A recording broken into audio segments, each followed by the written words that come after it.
एक छोटे से गांव में एक मेहनती मगर सादा दिल गधा रहता था। वो रोज सामान लाद कर किसान के साथ काम करता।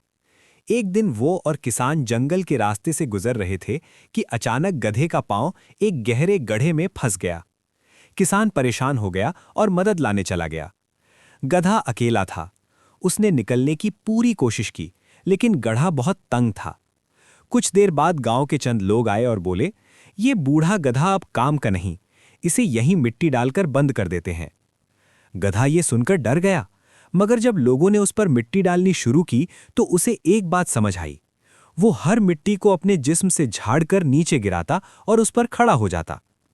जैसे जैसे लोग मिट्टी फेंकते गए, वो ऊपर आता गया और आखिरकार गड्ढे से बाहर निकल आया। सब हैरान रह गए। गधा मुस्कुराकर बोला, हिम्मत ना हारने वाला ही जीतता है। दूसरों की बातों से नहीं, अपनी कोशिश से रास्ता बनता है।